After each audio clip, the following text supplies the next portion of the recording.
नमस्कार प्यारे बच्चों, हेलो एवरीवन।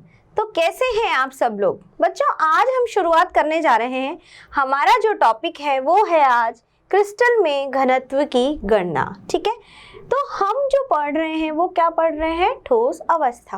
अब ठोस अवस्था में हम जानेंगे कि किस तरह से घनत्व की गणना की जाती है। ठीक है, तो उसको शुरू करने से पहले हमारा सबसे ज़्यादा ज़रूरी क्या है जिसे हमें पढ़ना है, वो हमारा टॉपिक है बच्चों समन्वय संख्या। ठीक है, देखो क्या मतलब होता है समन्वय संख्या का।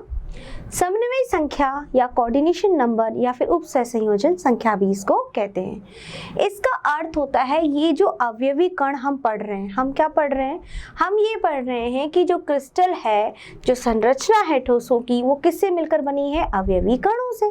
ठीक है, अब ये अवयवी कण जो हैं ये इस प्रकार से व्यवस्थित होते हैं कि एक दूसरे को स्पर्श करते हैं, क्योंकि इनके बीच में स्थान तो है ही नहीं।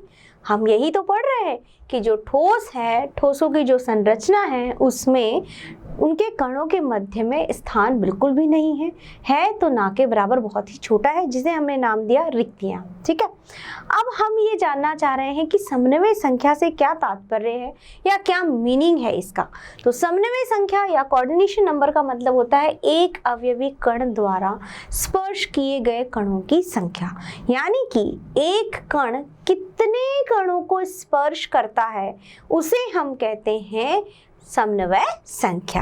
या हम इसकी एक परिभाषा लिखें तो क्या मतलब होगा इसका? एक कण द्वारा स्पर्श किए गए कणों की संख्या क्या कहलाती है? समन्वय संख्या। ठीक है, कैसे? जैसे कि मान लीजिए यहाँ पर कोई भी एक कण मैं ले लेती हूँ। मान लीजिए हमने यहाँ पर कोई भी एक कण ले लिया इस तरह से। ठीक है, तो अब ये कण कितने कणों को स्पर्श करता है? मान लो इसके पास में एक ये है और एक ये है, तो इसका मतलब ये एक कण दो कणों को स्पर्श कर रहा है, तो इसकी समन्वय संख्या कितनी हुई? 2। ठीक है, तो इसी तरह से हमने देखा था एक विमीय में, द्विविमीय में और त्रिविमीय में किस तरह से कण जो होते हैं वो व्यवस्थित होते हैं और किस तरह से वो एक कण दूसरे को स्पर्श करता है, तो उसके आधार पर हमने बताई थी उसकी समन्वय संख्या। हम एक विमीय द्विविमीय में देख सकें तो सबसे पहले हम बात करते हैं मौलिक इकाई सेल या मौलिक इकाई कोशिका या मौलिक एकक कोशिका। ठीक है, तो मौलिक इकाई सेल में अगर हम किसकी गणना करें बच्चों? हम गणना करते हैं समन्वय संख्या की। ठीक है, तो मैंने आपको यहाँ पे प्रदर्शित किया है एक पूरा जालक। इस पूरे जालक में एक अलग से मैंने हाईलाइट किया हुआ है, आपको किया हुआ है, जिसको हम क्या बोलते हैं? मौलिक एकक कोशिका। देखो फिर से मैं आपको बताती हूँ बच्चों, हमने क्या कहा था? हमने यूँ कहा कि ये जो मौलिक एकक कोशिका होती है, इस तरह से मैं इसको बना देती हूँ एक बार ताकि आपको अच्छे से समझ में आ जाएगा।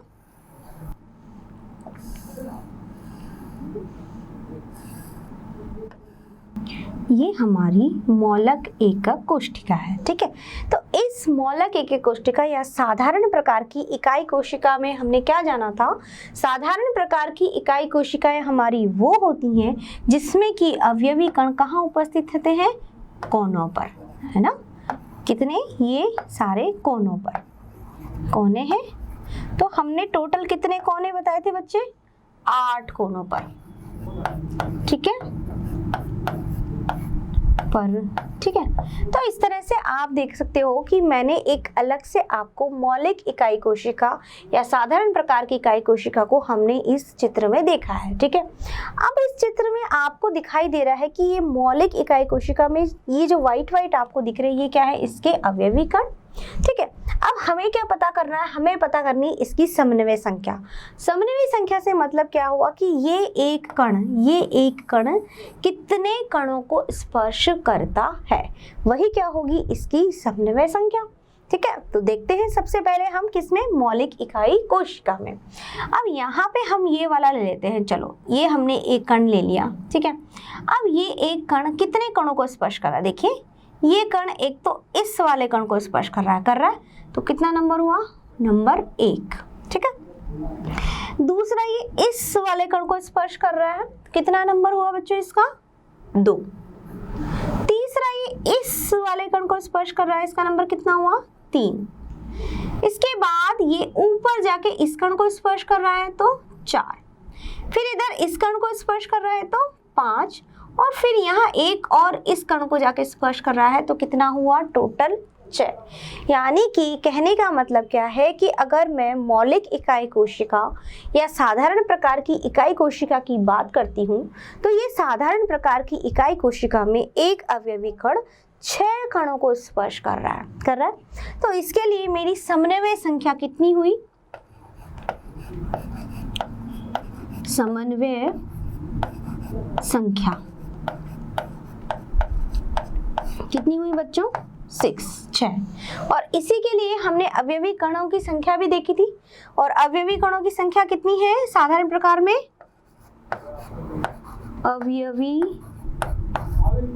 अवयवी कणों की संख्या कितनी निकाली थी हमने मौलिक के लिए? 1, ठीक है। और संकुलन क्षमता कितनी हुई? संकुलन क्षमता या पैकिंग एफिशिएंसी कितनी हुई इसके लिए बच्चों? 52.4, ठीक है, परसेंट। तो ये सारी हमारी बातें किसके लिए थी? मौलिक इकाई कोशिका के लिए। तो मौलिक इकाई कोशिका के लिए समन्वय संख्या है हमारी 6 यानी 6, और अवयवी कणों की संख्या इसके लिए कितनी है? 1, और पैकिंग एफिशिएंसी है इसकी 52.4, जो कि हम बता चुके हैं। यानी कि कितना पैकिंग एफिशिएंसी या संकुलन क्षमता का तात्पर्य क्या था?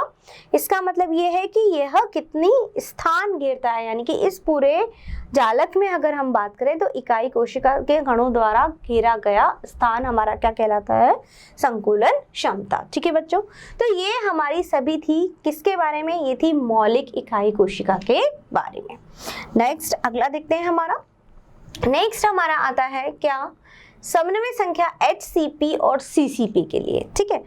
HCP हेक्सागोनल क्लोज पैकिंग और CCP क्यूबिक क्लोज्ड पैकिंग, यानी इसको हम बोलते हैं षटकोणीय, ठीक है। इसको हमने क्या नाम दिया था? षटकोणीय, षटकोणीय, ठीक है। और ये हमारा कौन सा बनाता है? घनीय बंद संकुलन, घनीय बंद संकुलन,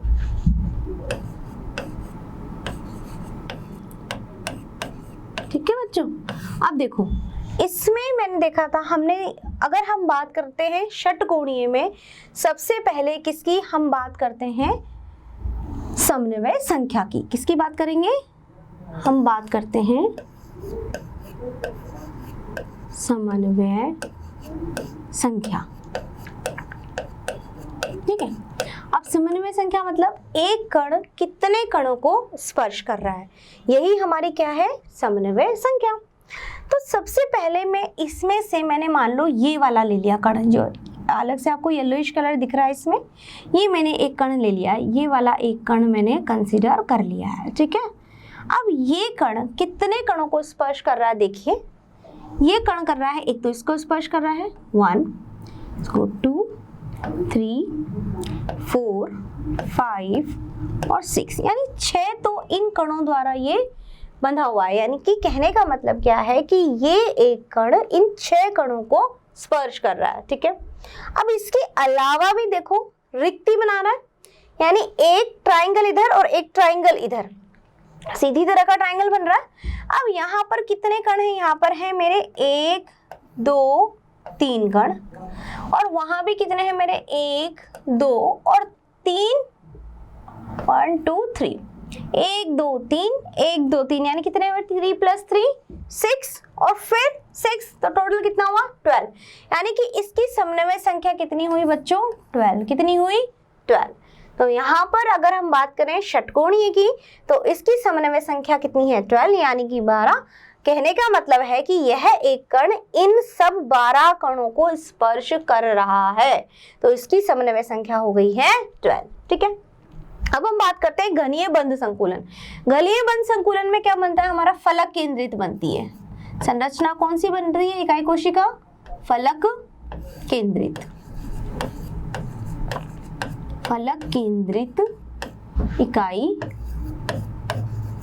इकाई कोशिका का निर्माण होता है या बनती है। ठीक है, अब देखिए फलक केंद्री की जब हम बात करते हैं तो यहाँ पे देखते हैं, कोई भी हम एक कण को यहाँ पे ले लेते हैं कि यह एक कण कितने कणों को जो है वो स्पर्श करेगा। ठीक है बच्चों, अब देखो यहाँ पे मैंने इस कण को ले लिया, ये मान लीजिए ये वाला मैंने कण ले लिया है। तो हम जब इसकी व्यवस्था देखते हैं, जैसे मान लो यहाँ पे है ये है अलग अलग कण के A B C, जब ये यहाँ पर है तो ऊपर की तरफ इसके लिए इससे जस्ट ऊपर कैसी स्ट्रक्चर होगी, इसकी अपोजिट यानी ये वाली होगी, है ना। देखो ये दोनों इस तरह से मिल रहे हैं तो ऊपर भी इसके जस्ट यही स्ट्रक्चर होगा। ठीक है, तो यहाँ पर ये कण कितने कणों को स्पर्श करता है, तो यहाँ पर भी ये 3 कण होंगे, लेकिन ये 3 वाला ट्राइंगल मेरा कैसे बनेगा, ये ट्राइंगल मेरा बनेगा कुछ इस प्रकार का, यानी इसके जस्ट अपोजिट, जैसे ये दोनों अपोजिट है, ये दोनों इसके विपरीत दिशा में है। एक ट्राइंगल देखो, एक इसमें ऐसा बन रहा है ना, तो दूसरा कैसी रिक्ति बन रही है, इस तरह की बन रही है। ठीक है, अब इसके जस्ट ऊपर जाऊंगी तो यहाँ भी ऐसा ही होगा, बिल्कुल अपोजिट होगा। तो अगर मैं इस कण को लेती हूँ, ये वाला कण मैंने ले लिया, तो 1 2 3 4 5 और 6, और इसके अलावा ये 3, 1 2 और 3।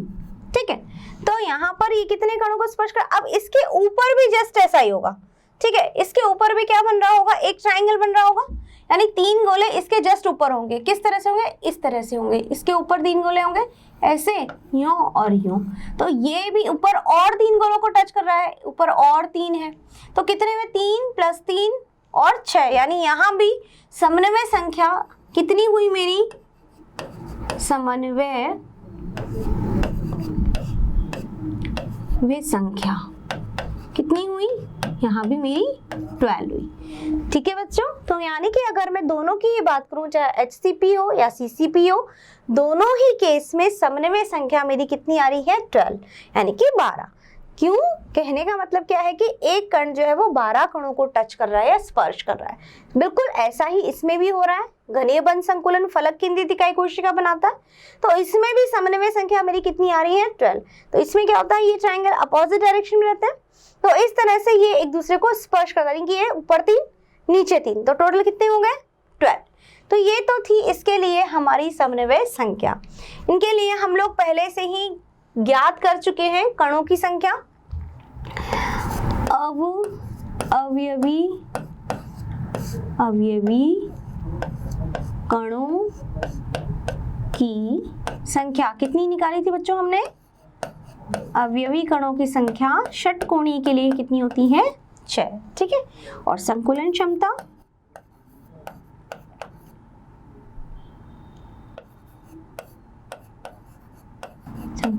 कितनी होगी, 74%। ठीक है, तो ये हमारे किसके लिए हुआ, ये हुआ हमारे HCP या CCP के लिए। ठीक है बच्चों, अब हम बात करते हैं, अगला जो है हमारा वो है बहुत ही इंटरेस्टिंग है, देखते हैं क्या है, वो है हमारी काय केंद्रित इकाई कोशिका। ठीक है, यानी ये हम समन्वय संख्या किसके निकाल रहे हैं, ये हम समन्वय संख्या निकाल रहे हैं काय केंद्रित के लिए। क्या है मेरा ये है काय केंद्रित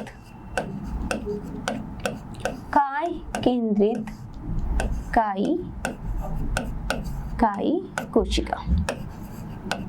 अब काय केंद्रित में हमने क्या देखा था, काय केंद्रित इकाई कोशिका हम किसे कहते हैं, काय केंद्रित का तात्पर्य है कि जिसमें काय के केंद्र में हो, दिख रहा है आपको, इसमें चारों कोनों पर तो अवयवी कण है ही, इसके साथ ही अवयवी कण कहाँ उपस्थित है, ये उपस्थित है मध्य में, यानी बिल्कुल बीचों बीच हवा में लटका हुआ, तो इसे हमने नाम दिया था काय केंद्रित इकाई कोशिका। अब ये काय केंद्रित इकाई कोशिका कितने कणों को स्पर्श कर रही है, ये हमें देख रहा है। ठीक है, देखो ये इकाई कोशिका एक तो इधर भी जा रही है, इधर भी टच हो रही है, यहाँ भी हो रही है, यहाँ भी हो रही है, यहाँ भी हो रही है, और इससे भी होगी, और इधर भी, यानी कि ये जो है, ये काय कोशिका में यह एक पर जो अणु है, ये जो मध्य में लटका हुआ है, ये जो आपको दिखाई दे रहा है इस तरह से, ये सब तरफ से जो है वो जुड़ा रहता है, यानी कि ये 8 के 8 कॉर्नर इससे जुड़े रहेंगे। तो किसकी समन्वय संख्या कितनी हुई मेरी, यानी कि टोटल 8 कण है, ये दिख रहे हैं, ये टोटल 1 2 3 4 5 6, 7 और ये 8, ठीक है। तो टोटल कितने हो गए? टोटल ये है एक कण, यह एक कण इन 8 से जुड़ा हुआ है। तो इसकी समन्वय संख्या कितनी हुई? काय केंद्रित में समन्वय संख्या कितनी हुई?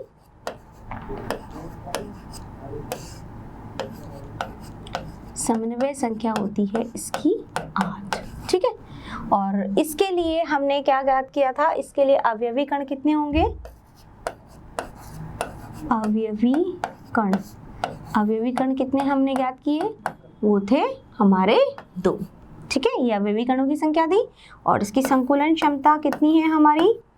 संकुलन क्षमता काय केंद्रित के लिए संकुलन क्षमता हमारी कितनी थी बच्चों? 68%, ठीक है। तो ये थी हमारी समन्वय संख्या, यानी कि एक कण कितने कणों को स्पर्श करता है उसे कहा जाता है समन्वय संख्या। और हमने सब में एक एक करके देखा है। साधारण प्रकार की इकाई कोशिका के लिए कितने हैं? 6, 6 है ना। फलक केंद्रित इकाई कोशिका हो चाहे षटकोणीय, दोनों के लिए कितनी थी? 12। और यहाँ पर जब हम काय केंद्रित इकाई कोशिका की बात करते हैं तो यहाँ पर हमारी अवयवी कणों की संख्या 2 और समन्वय संख्या कितनी है? 8, यानी कि एक कण 8 कणों को स्पर्श कर रहा है, ठीक है बच्चों। अब हम आते हैं हमारे मेन मुद्दे पर, जो हमारा टॉपिक है वो क्या है? जो हमारा मेन मुद्दा है जिसे हम आज पढ़ेंगे वो है हमारा इकाई कोशिका घनत्व की, ठीक है। इकाई कोशिका का घनत्व, या हम इसे कह सकते हैं क्रिस्टल का घनत्व, ठीक है। तो चाहे क्रिस्टल का घनत्व कहिए, इकाई कोशिका का घनत्व कहिए, बात एक ही है। तो हम अब इसको कैसे कैलकुलेट करेंगे या कैसे इसकी गणना करेंगे, ठीक है। तो घनत्व में हम जानते हैं कि घनत्व बराबर क्या होता है? घनत्व अगर किसी का निकालना हो तो हम क्या करते हैं? घनत्व बराबर द्रव्यमान बटे में आयतन, यही होता है। यानी किसी भी चीज का अगर हमें घनत्व निकालना है तो हम कहते हैं D बराबर m/v, यानी कि द्रव्यमान बटे में आयतन, ठीक है। अब हमें किसका घनत्व निकालना है? हमें निकालना है इकाई कोशिका का घनत्व। तो अब पता है कि इकाई कोशिका जो है वो किससे मिलकर बनी है? कणों से मिलकर बनी है, अवयवी कणों से बनी है। तो इसका मतलब जब हम यहाँ द्रव्यमान निकालेंगे तो वो द्रव्यमान किसका होना चाहिए? अवयवी कणों का द्रव्यमान। भाई कहने का मतलब क्या है कि जो इकाई कोशिकाएं हैं, जो हमने अलग अलग तरह की इकाई कोशिकाएं पढ़ी, वो सभी इकाई कोशिकाएं किससे बनी है? अवयवी कणों से, ठीक है। अब अगर इन कणों का द्रव्यमान हमें पता चल जाए तो हम वहां रख सकते हैं, क्योंकि हमें क्या कैलकुलेट करना है? हमें घनत्व कैलकुलेट करना है। तो द्रव्यमान बटे में आयतन, ये फॉर्मूला हम रख सकते हैं किसके लिए? इकाई कोशिका के घनत्व के लिए या क्रिस्टल के घनत्व के लिए। अब कैसे इसे हम कैलकुलेट करेंगे वो आप देखिए। हम इसमें वैल्यू रखेंगे इस तरह से, घनत्व बराबर कुल अवयवी कणों का द्रव्यमान बटे में एकक कोशिका का आयतन, यानी कि घनत्व बराबर द्रव्यमान बटे में आयतन होगा। कितना द्रव्यमान? किसका? कुल अवयवी कणों का द्रव्यमान, ठीक है। अगर हमें एक कण का द्रव्यमान पता है तो हम बाकी के कणों का द्रव्यमान निकाल सकते हैं। कैसे? मान लीजिए एक कण का द्रव्यमान हमारा क्या है? m। एक कण का द्रव्यमान क्या है? m। अब अवयवी कणों की संख्या तो हम पहले ही कैलकुलेट कर चुके भाई, सबके लिए अलग अलग, जो मैंने आपको अभी अभी बताया। यानी कि मौलिक प्रकार की इकाई कोशिका के लिए अवयवी कणों की संख्या कितनी है? 1, है ना। फलक केंद्रित के लिए इकाई कोशिका की संख्या कितनी है? 4। काय केंद्रित के लिए कितनी है? 2। तो इस तरह से हमें अवयवी कणों की संख्या पता है हर एक इकाई कोशिका के लिए। हमें कैलकुलेट क्या करना है? हमें कैलकुलेट करना है उसका घनत्व। तो जब हमें एक का द्रव्यमान पता है, उससे मैंने m रख दिया, तो हम पूरे का द्रव्यमान कैलकुलेट कर सकते हैं। यानी कि अगर एक अवयवी कण का द्रव्यमान पता है तो हम सारे अवयवी कणों का द्रव्यमान ज्ञात कर सकते हैं, क्योंकि कणों की संख्या हमारे पास है। अब देखो नीचे मैंने रखा है a क्यूब। a क्यूब मतलब क्या है? एक कोशिका का आयतन, यानी इकाई कोशिका को हम किसके रूप में मानते हैं? घन के रूप में मानते हैं। और घन में हमें पता है कि लंबाई, चौड़ाई, ऊंचाई कैसी होती है? बराबर, यानी उसकी भुजा हम क्या लिखते हैं? a। तो a का क्यूब हम क्या रखेंगे? इस एक कोशिका का आयतन, जो हम संकुलन क्षमता में भी ज्ञात कर चुके हैं, है ना। अब देखिए, अब हम इसकी वैल्यू कैसे रखेंगे? m हमारे पास में क्या है? m हमारे पास में है एक कण का द्रव्यमान, ठीक है। अब एक कण का द्रव्यमान आप कैसे निकालोगे? वो भी पता होना चाहिए। एक कण का द्रव्यमान कैसे कैलकुलेट करोगे? तो एक कण का द्रव्यमान कैलकुलेट करने के लिए यहाँ पे जो हम यूज करते हैं वो है हमारा अवोगाड्रो नंबर या अवोगाड्रो संख्या, Na या N0 भी लिख सकते हैं, इज इक्वल टू mW, हमको पता है। यानी कि ये हमारा क्या है, अवोगाड्रो नंबर, अवोगाड्रो संख्या या नंबर।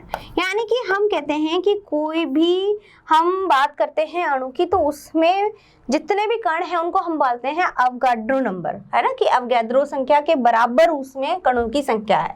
ठीक है, तो जितने भी कण किसी भी हम बात करें तत्व की कि उसमें कितने सारे कण उपस्थित हैं, तो वो हमारे किसके बराबर होता है, अवोगाड्रो नंबर के बराबर, अवोगाड्रो संख्या के बराबर। तो ये अवोगाड्रो नंबर में जितने भी अणु हैं वो क्या है, उनका अणुभार, MW क्या है, उनका अणुभार। यानी कि इतने सारे अणु हैं किसी में भी, तो उन अणुओं को हमने बोला है अवोगाड्रो संख्या, और उन अणु का या कणों का जो द्रव्यमान है उसको हम बोलते हैं अणुभार।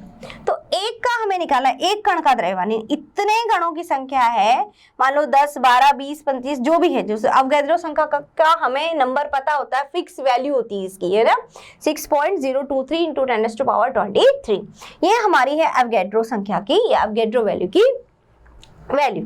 अब इसका मान हमें पता है, तो ये है किसके बराबर होता है, MW, यानी इसमें का इतना अणुभार है, इतने सारे कणों का MW अणुभार है। तो एक कण का अणुभार कितना होगा, एक कण का अणुभार मुझे क्या ज्ञात करना होगा, तो क्या हो जाएगा मेरा ये हो जाएगा एक कण का द्रव्यमान, एक कण का द्रव्यमान मेरा क्या हो जाएगा, ये हो जाएगा मेरा MW अपॉन Na। ठीक है, यही हो जाएगा, यानी एक कण का द्रव्यमान क्या हो जाएगा, MW, यानी पूरा अणुभार, और अणुओं की संख्या को मैं अगर इसमें डिवाइड कर दूंगी तो मेरे एक कण का द्रव्यमान जो है वो निकल जाएगा। ठीक है ना भाई, कहने का मतलब क्या है कि बहुत सारे सिक्कों का ढेर पड़ा हुआ है। ठीक है, 5 के सिक्के हैं, बहुत सारे 5 के सिक्कों का ढेर पड़ा हुआ है, उसका वेट यहाँ हमने बता दिया कि ये इतने किलोग्राम है। ठीक है, जब ये इनका भार जो है वो जितने भी किलोग्राम है, अब मैंने कहा एक कण का द्रव्यमान हमें पता है, अगर एक कण का द्रव्यमान पता है तो हम सारे कणों की संख्या जो है उसको निकाल सकते हैं। कहने का मतलब क्या है कि अगर मेरे पास में यह कहता है कि आपके पास में 5 के सिक्कों का ढेर लगा हुआ है, ठीक है, वो 5 के जो सिक्के हैं वो टोटल मान लो आपके पास में है 500 सिक्के हैं या जो भी सिक्के हैं या 100 सिक्के हैं, ये कह दिया। अब इनका द्रव्यमान भी आपको पता है कि इन सिक्कों का द्रव्यमान जो है वो इतना आ रहा है, यानी इनका वेट या जो भी द्रव्यमान जो वैल्यू आ रही है। अब आपको मैं कह रही हूँ कि एक सिक्के का आपका कितना द्रव्यमान होगा, तो आप उसमें क्या करोगे, डिवाइड ही लगाओगे, यानी टोटल द्रव्यमान में कणों की संख्या जो है उसका हम डिवाइड कर देंगे, तो मेरे पास में एक कण का या एक सिक्के का जो है वो द्रव्यमान निकल करके आ जाएगा। ठीक है, तो अब यहाँ पर हमने वही चीज की है कि मेरे पास में इतने सारे कण हैं, इनका ये अणुभार है, तो एक कण का अणुभार क्या होगा, MW अपॉन Na।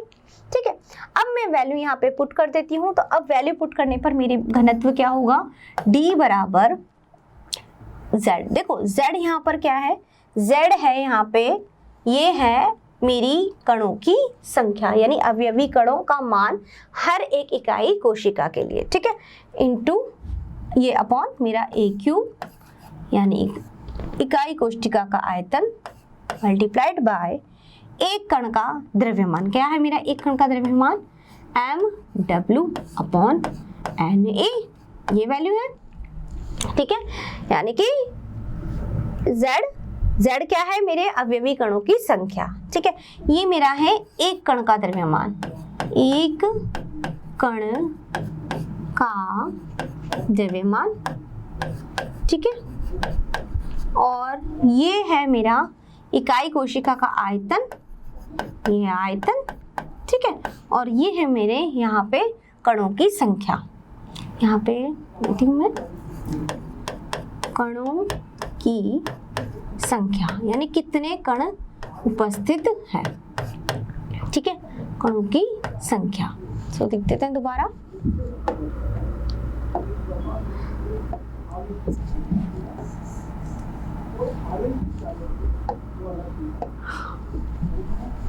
कणों की संख्या। ठीक है बच्चों, तो अब मेरे पास क्या फॉर्मूला हो गया है, मेरे पास फॉर्मूला हो गया है D is equal to Z into, यहाँ पे लिख सकते हैं अपन MW upon A cube into NA। ठीक है, तो ये मेरा हो गया क्या, द्रव्यमान, यानी कि अब मैं इससे घनत्व निकाल सकती हूँ। तो मेरे लिए इकाई कोशिका का घनत्व अगर मुझे निकालना है तो मैं क्या फॉर्मूला लगाऊंगी, ये वाला। D बराबर घनत्व है, Z बराबर कणों की संख्या, MW अपॉन NA। मैंने क्या निकाल लिया है, मैंने निकाल लिया है एक कण का द्रव्यमान, ये मेरी कणों की संख्या है। और एक कण का द्रव्यमान मैंने किससे निकाला है, अवगैड्रो संख्या से, अवगैड्रो नंबर से। यानी कि अवगैड्रो नंबर या अवगैड्रो संख्या क्या बताता है कि कितने कण उपस्थित हैं, टोटल नंबर ऑफ एटम्स जो हैं, या हम कह सकते हैं मॉलिक्यूल्स जो हैं, या आयंस, जितने मतलब टोटल कितने नंबर जो है वो प्रेजेंट हैं किसके, यहाँ पे कणों के। तो उसका अणुभार उसने बता दिया, तो एक कण का अणुभार हम उससे कैलकुलेट कर सकते हैं और वो वैल्यू मैंने यहाँ रख दी। तो अब मैं आराम से किसी भी कोशिका का घनत्व जो है वो निकाल सकती हूँ या कैलकुलेट कर सकती हूँ। ठीक है बच्चों, आई मेरी बात समझ में। अभी एक बार फिर मैं आपको बताती हूँ कि मैंने क्या किया है। इकाई कोशिका का घनत्व अगर हमें निकालना है तो इकाई कोशिका के घनत्व के लिए हम क्या रखते हैं, पहले फॉर्मूला, यानी कि हमें पता है कि घनत्व बराबर होता है द्रव्यमान बटे में आयतन। ठीक है, अगर हमें द्रव्यमान पता है तो हम, और आयतन पता है तो हम उसका घनत्व निकाल सकते हैं। अब हमें यह घनत्व किसका कैलकुलेट करना है, इकाई कोशिका का। ठीक है, तो इकाई कोशिका जो है हमारी वो किससे मिलकर बनी है, अवयवी कणों से। तो हमें उन कणों का द्रव्यमान पता होना चाहिए। अब कणों का द्रव्यमान बटे में एक कोशिका का आयतन, तो क्या हो गया हमारा इकाई कोशिका का घनत्व। अब मैंने यहाँ पे वैल्यू रखी D बराबर Z इंटू M। Z यहाँ पर है मेरी अवयवी कणों की संख्या और M है मेरा यहाँ पर अवयवी कणों का, यानी कि एक कण का हमें द्रव्यमान यहाँ पे निकालना है। ठीक है, अब A क्यूब है वो क्या है, मेरी इकाई कोशिका का आयतन। तो एक कण का द्रव्यमान निकालेंगे, हमें पता है कि एवोगैड्रो नंबर ये बताता है, चाहे कोई भी हम एटम्स ले लें या फिर आयंस जो है उनकी संख्या जो होती है वो किसके बराबर होती है, एवोगैड्रो नंबर के बराबर होती है। ठीक है, यानी एवोगैड्रो संख्या के बराबर होती है। तो कोई भी तत्व ले लें तो या कोई भी कण ले लें तो उसमें अवयवी कणों की संख्या एवोगैड्रो नंबर के बराबर होती है और एवोगैड्रो जो संख्या है उसका अणुभार होता है MW। तो जब इतने कणों का द्रव्यमान ये है तो एक कण का निकालने के लिए हमने इसको क्या लिख दिया, MW अपॉन NA। ये वैल्यू मैंने यहाँ पुट कर दी, वैल्यू पुट करने पर मेरे पास ये फॉर्मूला आया। तो इससे हम क्या कैलकुलेट कर सकते हैं, इससे हम घनत्व निकाल सकते हैं। ठीक है बच्चों, आई होप आपको बहुत अच्छे से समझ में आई होगी मैंने क्या बताया यहाँ पे। अब हम बात करते हैं कुछ प्रश्नों की। वो प्रश्न हमें ये बताएंगे कि हमने कितना समझा और जाना है इन बातों को जो भी हम पढ़ रहे थे। ठीक है, तो शुरुआत करें बच्चों, चलिए शुरू करते हैं। सबसे पहला हमारा जो प्रश्न है वो क्या है, फ्लोराइड संरचना में Ca+2 आयनों की समन्वय संख्या कितनी होती है। ठीक है, क्वेश्चन क्या बोल रहा है, फ्लोराइड संरचना की। ठीक है, फ्लोराइड मतलब हमारा क्या है, CaF2, कैल्शियम फ्लोराइड होगा। तो कैल्शियम फ्लोराइड में आयनों की संख्या हमको बतानी है। ठीक है, अब कैल्शियम फ्लोराइड में आयनों की संख्या क्या होगी, 4 होगी, 6 होगी, 8 होगी या फिर 3 होगी। ठीक है, अब सबसे पहले इसकी स्ट्रक्चर देख लेते हैं, कैल्शियम फ्लोराइड जो है वो उसकी स्ट्रक्चर जो है वो कैसी है। ठीक है, तो कैल्शियम फ्लोराइड की जब हम बात कर रहे हैं इसमें बच्चों तो Ca+2 ये हमारा बनाता है फलक केंद्रित। कौन सा बनाता है, फलक केंद्रित, यानी कि ये बनाता है हमारी CCP, क्लोज क्यूबिक पैकिंग, जिसमें बनता है फलक केंद्रित। Ca+2 हमारा कहाँ उपस्थित है, यह है हमारा जो धनायन है इसमें ये उपस्थित है कोनों, सभी कोनों तथा फलकों पर। ठीक है, तो हमें पता है फलक केंद्रित के लिए n की वैल्यू कितनी होती है, n की वैल्यू फलक केंद्रित के लिए हमारी होती है कितनी, 1/8 इंटू 8 प्लस 1/2 इंटू 6, यानी कि 8 कोनों पर और 6 फलकों पर। तो कितना हुआ, यहाँ पे मेरी वैल्यू कितनी आई, ये 1 + 3 = 4, यानी n की वैल्यू कितनी है मेरी 1 + 3 4। अब जब n की वैल्यू है तो चतुष्फलकीय में, अब हमारा जो यहाँ पे क्लोराइड है वो यहाँ पे CaF2 फ्लोराइड जो है वो फ्लोराइड मेरा उपस्थित है चतुष्फलकीय में। किसका उपस्थित है, चतुष्फलकीय में। तो चतुष्फलकीय रिक्ति हम कैसे निकालते हैं, चतुष्फलकीय का मान कितना हुआ मेरा 2n होता है, n की वैल्यू कितनी है मेरी 4, तो 2 × 4 = कितना हुआ 8। ठीक है, तो मेरे पास में यहाँ पर 8 फ्लोराइड है, ठीक है, और कैल्शियम मेरे पास में कितने हैं, यहाँ पर ये है मेरे पास में 4, कितने हैं 4, तो 4 Ca+2 और 8 फ्लोराइड माइनस है। ठीक है, अब क्या हो जाएगा, हमें प्रश्न क्या पूछ रहा है, प्रश्न पूछ रहा है कि इसमें Ca+2 आयनों की संख्या, यानी Ca+2 की समन्वय संख्या, Ca+2 की समन्वय संख्या, तो समन्वय संख्या कितने फ्लोराइड के साथ में ये स्पर्श करेगा, यानी कि एक कैल्शियम आयन कितने फ्लोराइड आयनों को स्पर्श करेगा।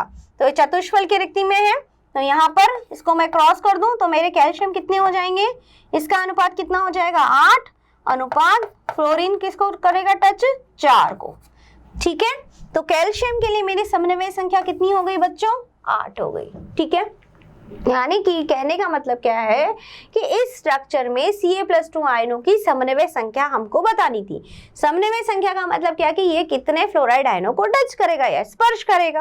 अब यहाँ पर मुझे पता है कि ये CCP में कौन सी बनती है स्ट्रक्चर, फलक केंद्रित। ठीक है, कैल्शियम फ्लोराइड के लिए तो Ca+2 सभी कोनों पर होगा और कहाँ होगा, फलकों पर। तो उसके लिए n मतलब अवयवी कणों की संख्या कितनी होगी मेरी 1 + 3 4 हमने कैलकुलेट कर ली। अब चतुष्फल की रिक्ति के लिए हमें पता है कि मान कितना होता है, हमेशा नंबर ऑफ एटम्स यानी कि अवयवी कणों की संख्या का दुगना यानी कि 2n। तो n हमने कैलकुलेट कर लिया, वैल्यू मैंने रख दी 8 फ्लोराइड। ठीक है, तो फ्लोराइड किस में उपस्थित है, चतुष्फल, यानी कि टोटल 8 फ्लोराइड है, 8 फ्लोराइड है मेरे पास में और 4 कैल्शियम है यहाँ पे। तो इसके लिए कितनी होगी अवयवी कणों की संख्या, क्रॉस हो जाएगा तो कितनी आ जाएंगे कैल्शियम, कितनी आ यहाँ पे फ्लोराइड के लिए समन्वय संख्या कितनी हुई कैल्शियम के लिए 8 और फ्लोराइड के लिए कितनी हुई 4। तो मेरा करेक्ट आंसर क्या है, मुझे सिर्फ Ca+2 के लिए पूछ रहा है, तो Ca+2 के लिए मेरे पास आंसर कितना होगा, ऑप्शन नंबर स, यानी कि टोटल 8। ठीक है बच्चों, तो ये तो था मेरा इस प्रश्न का उत्तर। चल बढ़ते हैं अगले प्रश्न की ओर।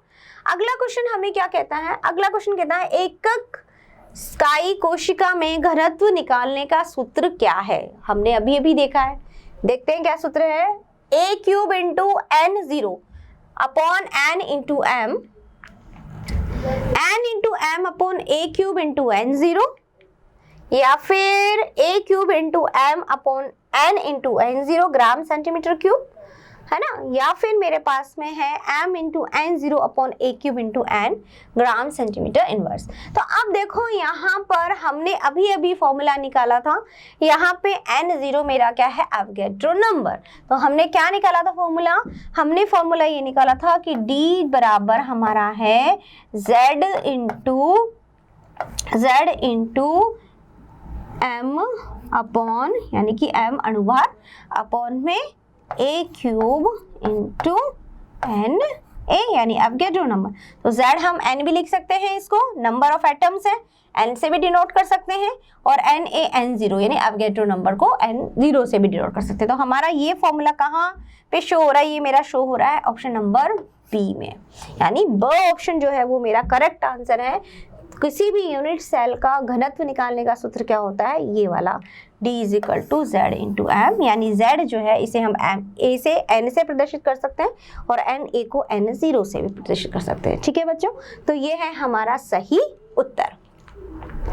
अगला हमारा प्रश्न है, पोटेशियम फ्लोराइड की संरचना NaCl प्रकार की होती है। ठीक है, तो सेल किनारे A सेंटीमीटर हो तो K+ तथा F- आयनों के मध्य की दूरी क्या होगी, क्या होगी भैया, 2A सेंटीमीटर होगी, a/2 सेंटीमीटर होगी या 4a सेंटीमीटर होगी या a/4 सेंटीमीटर होगी। ठीक है, अब बोल रहा है पोटेशियम फ्लोराइड यानी कि KF।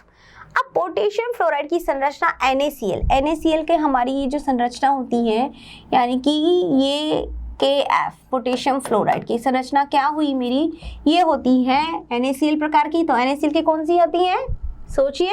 यस, बिल्कुल सही सोच रहे हैं आप लोग। इसका सही उत्तर है हमारा फलक केंद्रित। कौन सा है बच्चों, फलक केंद्रित।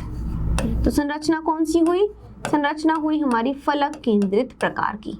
ठीक है, अब फलक केंद्रित के लिए यहाँ पर जो संरचना है इसमें हम प्रश्न क्या बोल रहा है हमारे K+ तथा F- आयनों के मध्य की दूरी। ठीक है, तो जो ऋणायन है यानी F- जो है ऋणायन जो है, ऋणायन कहाँ उपस्थित है, सभी केंद्रों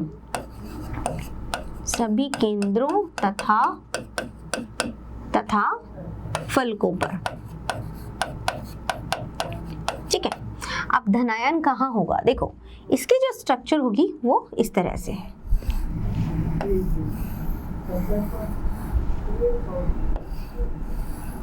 मान लीजिएगा बच्चों ये स्ट्रक्चर जो भी मैं बना रही हूँ।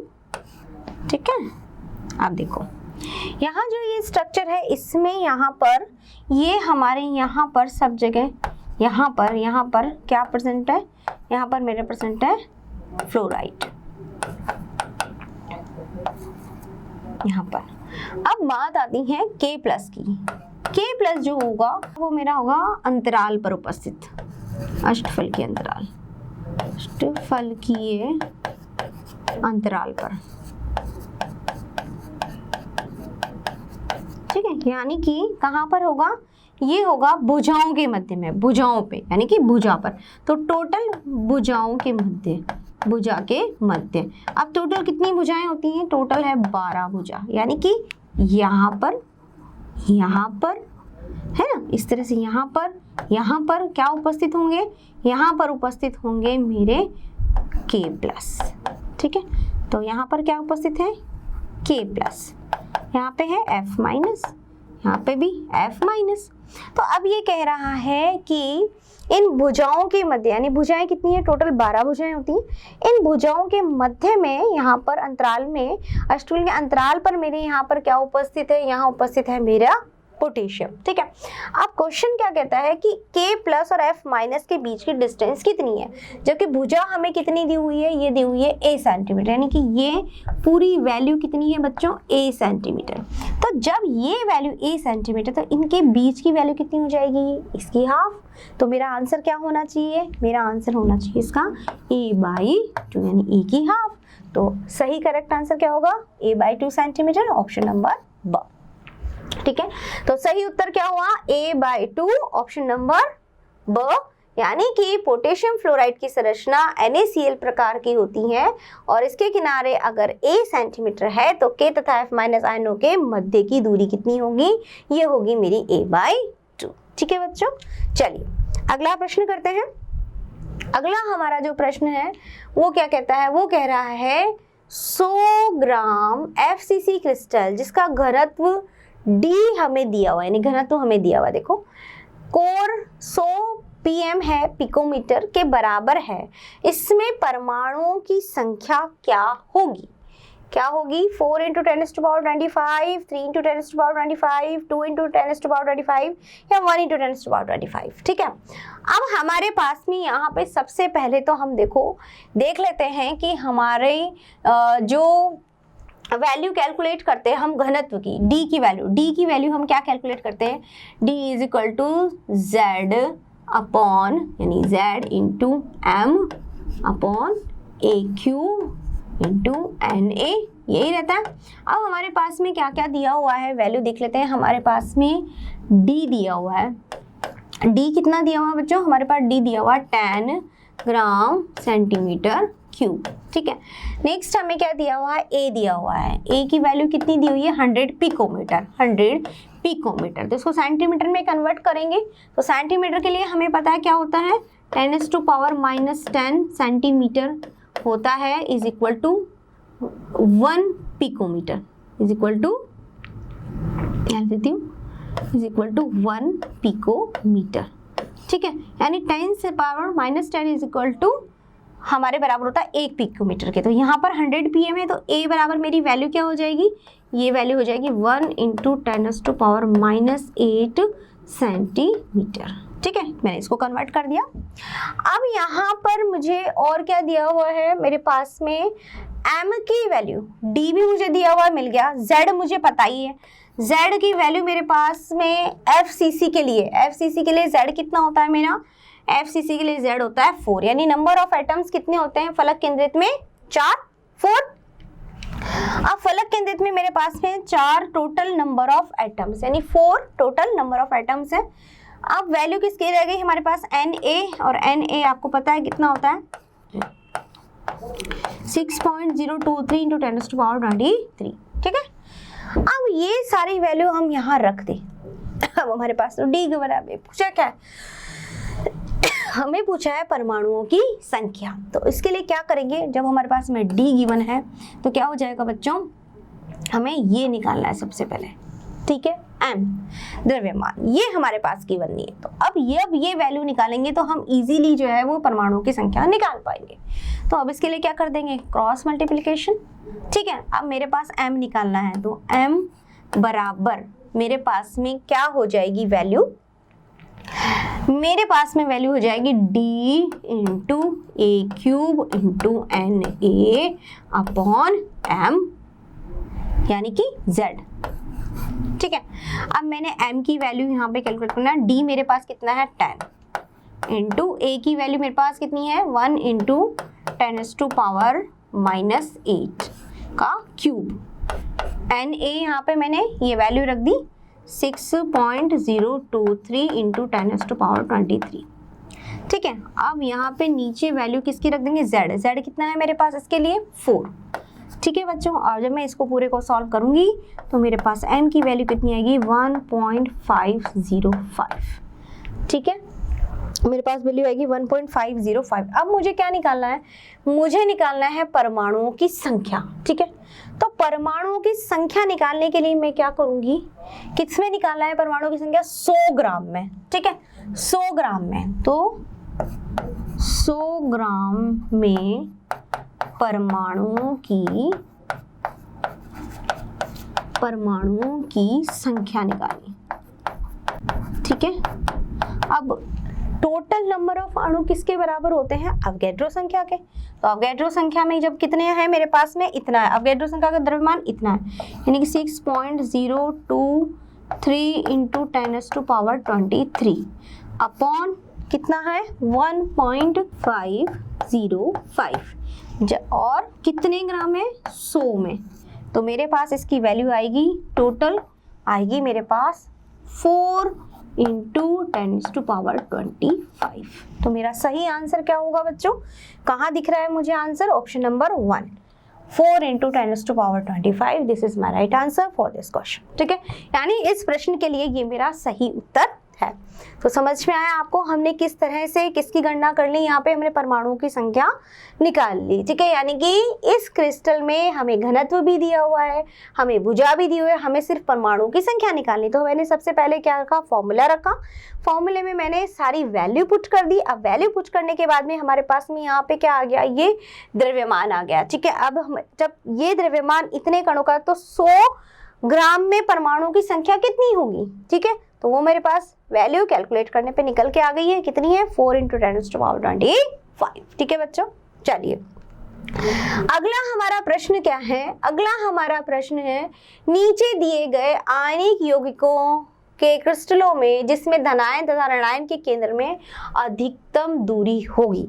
अब ऋणायन और यहाँ पे पूछ रहा है धनायन के केंद्र में किसमें अधिकतम दूरी होगी, LiF, CESF यानी कि लिथियम फ्लोराइड, सीजियम फ्लोराइड या सीजियम आयोडाइड या लिथियम आयोडाइड। ठीक है, ये हमारे जो आपको दिख रहे हैं 2 ग्रुप से जुड़े हुए यहाँ पे हमारे पास में एटम है। कौन कौन से 2 ग्रुप, एक तो है लिथियम वाला,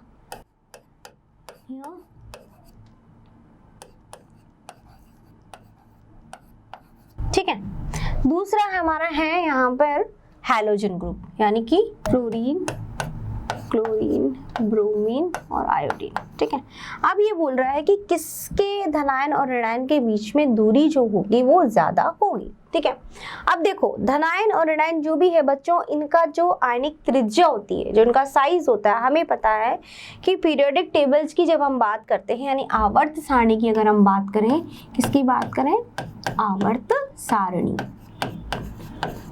तो आवर्त सारणी के अनुसार जब हम किसी भी वर्ग में ऊपर से नीचे की तरफ जाते हैं, ऊपर से नीचे की तरफ जाने पर क्या होता है, त्रिज्या